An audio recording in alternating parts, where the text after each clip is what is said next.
ടൗൺഷിപ്പിനെ കുറിച്ചാണ് ഈ മണിക്കൂറിൽ ആദ്യം പറയുന്നത്. അതായത് ഇപ്പോൾ സർക്കാരിൻ്റെ ഭാഗമായിട്ട് പല തടസ്സങ്ങളൊക്കെ നേരിട്ടു. പക്ഷേ സർക്കാർ പിന്നീട് കോടതി വിധിയിലൂടെയൊക്കെ കാര്യങ്ങൾ ഏറ്റെടുത്ത ശേഷം പെട്ടെന്ന് തന്നെ ടൗൺഷിപ്പിൻ്റെ പണി തുടങ്ങി.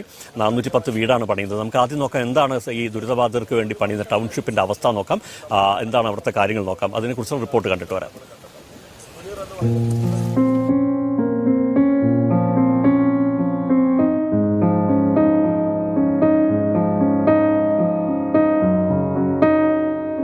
അതിജീവനത്തിന്റെ അടുത്ത ഘട്ടം ചൂരൽമല ടൗൺഷിപ്പ്.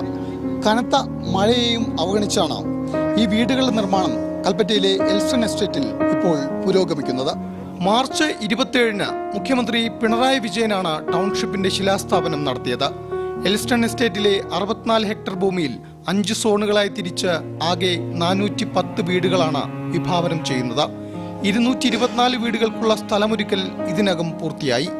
27 വീടുകളുടെ ഫൗണ്ടേഷൻ ജോലികൾ പുരോഗമിക്കുന്നു. 1000 സ്ക്വയർ ഫീറ്റിൽ 2 കിടപ്പുമുറികൾ, ഒരു സ്റ്റഡി റൂം, വർക്ക് ഏരിയ തുടങ്ങിയ സൗകര്യങ്ങൾ. മാതൃകാ വീടിന്റെ നിർമ്മാണം അന്തിമഘട്ടത്തിലാണ്. ഗുണഭോക്താക്കളുടെ അഭിപ്രായം ആരായുന്നതിന് ഈ വീട് ആദ്യം പ്രദർശിപ്പിക്കും. 30-നകം നമ്മുടെ മാതൃകാപരമായ വീട് കംപ്ലീറ്റ് ആവും. അത് കഴിഞ്ഞിട്ട് ഡിസംബർ 31-ാം തീയതിനുള്ളിൽ 410 വീടുകളും തയ്യാറാക്കി വെക്കണം എന്താണ് ബഹുമാനപ്പെട്ട CM, ബഹുമാനപ്പെട്ട ക്യാബിനറ്റിന്റെ ഡിസിഷൻ. സോ അതനുസരിച്ചിട്ട് കാര്യങ്ങൾ മുന്നോട്ട് പോകുന്നുണ്ട്. നിലവിലെ നമുക്ക് വേറെ തടസ്സങ്ങളൊന്നുമില്ല. ആദ്യ സോണിൽ ഉൾപ്പെട്ട 140 വീടുകൾ വേഗത്തിൽ പൂർത്തിയാക്കാനാണ് നിർമ്മാണ ചുമതലയുള്ള ഊരാളുങ്കൽ ലേബർ സൊസൈറ്റി ലക്ഷ്യമിടുന്നത്. മഴ ശക്തമാകുന്നത് നിർമ്മാണത്തിന്റെ വേഗത കുറയ്ക്കുന്നുണ്ട്. പ്രാഥമിക ആരോഗ്യ കേന്ദ്രം, മാർക്കറ്റ് തുടങ്ങി വിപുലമായ സൗകര്യങ്ങൾ ടൗൺഷിപ്പിന്റെ ഭാഗമാണ്. ടൗൺഷിപ്പിലേക്കുള്ള റോഡ് നിർമ്മാണത്തിനുള്ള പ്രാഥമിക നടപടികളും ആരംഭിച്ചിട്ടുണ്ട്. ജെയ്സ്, നിർമ്മല കുര്യൻ, മനോരമ ന്യൂസ്, വയനാട്. അപ്പോൾ ഡിസംബർ 31-നകം ടൗൺഷിപ്പ് എന്നുള്ളതാണ് സർക്കാരിൻ്റെ വാഗ്ദാനം. നമ്മളിപ്പോൾ ജൂലൈ അവസാനത്തിലാണ് നിൽക്കുന്നത്. August, September, October, November, December, അതിനിടയിൽ തന്നെ അത് യാഥാർത്ഥ്യമാവുമോ എന്നുള്ള കാര്യങ്ങളൊക്കെ നമുക്ക് വിശദമായി തന്നെ പരിശോധിക്കേണ്ടതുണ്ട്. ഏതായാലും ഇപ്പോൾ 500 പരം വീടുകൾ ഉണ്ടാക്കുമ്പോൾ അതിന് അത്ര വലിയ സ്ഥലം വേണം. അതിന് അത്രമാത്രം ടൗൺഷിപ്പാണ് ഉദ്ദേശിക്കുന്നത്, വെറും വീടല്ല. സാധാരണ സന്നദ്ധ സംഘടനകളാണെങ്കിൽ 5 സെന്റ് മേടിച്ചാൽ നമുക്കൊരു വീട് വെക്കാം. 500 ഏക്കർ. ഒരു മിനിറ്റ് ബ്രോ, നിങ്ങൾ തന്നെ സംസാരിക്കല്ലേ, ഒരു മിനിറ്റ് സംസാരിക്കുന്ന കേക്ക്, പറയുന്ന കേക്ക്. അപ്പൊ ഒരു ടൗൺഷിപ്പ് നമ്മൾ ജൂലൈ, നിങ്ങളതിൽ പെട്ടിട്ടുണ്ടെങ്കിൽ നമ്മളതിൽ നിങ്ങൾക്ക് വേണ്ടി കഷ്ടപ്പെട്ട ആൾക്കാരാണ്, നമ്മൾ മേപ്പാടിക്കാരാണ്. നിങ്ങൾ ഒന്ന് സബൂറാക്കി നമ്മൾ പറയട്ടെ. അതായത് ബിനു മനസ്സിലാക്കേണ്ടത്, ജൂണിൽ ഇവിടെ ഈ ക്രൈസിസ് സംഭവിച്ചിട്ട് ജൂലൈ, ഓഗസ്റ്റ്, സെപ്റ്റംബർ വരെ നമുക്ക് അതിന്റെ ക്രൈസിസുമായി ബന്ധപ്പെട്ടിട്ടുള്ള കാര്യങ്ങളാണ് ഇവിടെ നടന്നിട്ടുള്ളത്. ബാക്കി നമുക്ക് 8 മാസം 7 മാസമാണ് കിട്ടിയിട്ടുള്ളത്.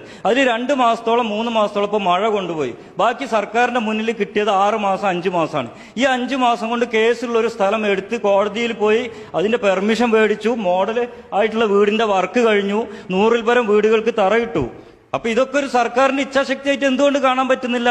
ഇപ്പൊ അവിടുന്ന് 15 ലക്ഷം മേടിച്ചിട്ട് ഒരു 5-6 ലക്ഷം രൂപ സെന്റിന് വില വരുന്ന അവിടുന്ന് മുസ്ലിം ലീഗ് 97-ൽ പരം ആളുകൾ അടർത്തി മാറ്റി ഇവിടെ കൊണ്ടുപോയി 50 രൂപ 40 രൂപ വില വരുന്ന സ്ഥലം 1.20-ന് മേടിച്ചിട്ട് അവരെ കുടിയിരുത്തി. അവർക്ക് അടുത്ത മാസം മുതൽ അവർക്ക് വാടക കിട്ടൂല. ഇവര് എന്താ പറയുന്ന ന്യായം? മഴയാണ്, അതുകൊണ്ട് അങ്ങോട്ട് പോകാൻ പറ്റുന്നില്ല എന്നാണ് പറയുന്നത്. ഇനി വേറെ ഒരു സീരിയസ് ആയ ഒരു കാര്യം കൂടെ, ഒറ്റ കാര്യം കൂടെ. നമുക്കിപ്പോ കഴിഞ്ഞ ഒരു 10 ദിവസം മുന്നേ നമ്മള് ചൂരൽമലയിലുള്ള സർവകക്ഷി യോഗവുമായി ബന്ധപ്പെട്ടിട്ട് BJPയുടെ ഷാജിമോനെ നമ്മൾ ബന്ധപ്പെട്ടിരുന്നു. അപ്പൊ സർവകക്ഷി യോഗത്തിൽ ആവശ്യം ഉയർന്നത് അവിടെ ടോട്ടല് 560 വീട് വേണം എന്നാണ്. ഇപ്പോ ഇവിടെ സന്നദ്ധ സംഘടനകള് 270 വീടിന്റെ മുകളിൽ ഇവിടെ ഇപ്പൊ പണിത് ഏകദേശം ആയിട്ടുണ്ട്. സർക്കാർ 400 വീടോളം സർക്കാർ പ്രഖ്യാപിച്ചിട്ടുണ്ട്. 100 വീട് ഇവിടെ മുസ്ലിം ലീഗ് പ്രഖ്യാപിച്ചിട്ടുണ്ട്. അപ്പൊ ടോട്ടൽ എത്ര വീടായി? 400, 500, 800 വീടായി. ഇവിടെ വേണ്ടത് 560 വീടാണ്. അപ്പൊ ഈ ബാക്കിയുള്ള വീടുകൾ ഇനിയിപ്പോ കോൺഗ്രസ് പൈസ പോലെ അക്കൗണ്ടിലേ ഉള്ളൂ.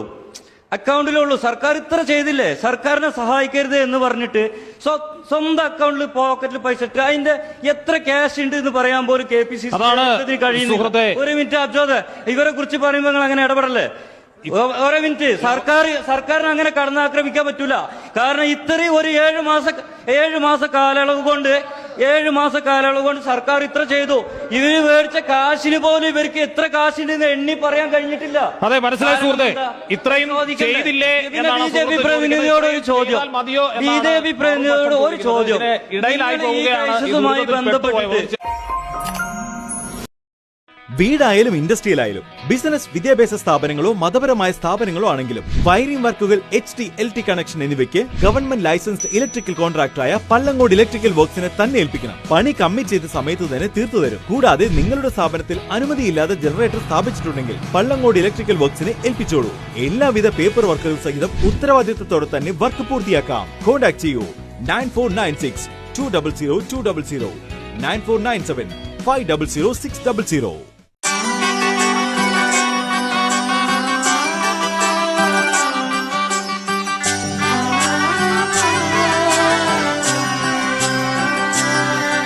ഇവളണിയും പൊന്നല്ലേ, കനവുണരും ദിനമല്ലേ, മൊഞ്ചത്തി പെണ്ണിൻ നിൻ മനം, പെണ്ണഴകിനു മിഴിവേകി എന്നെന്നും നിന്നില്ലേ, മാറ്റേറും പൊന്നിൻ താരമേ.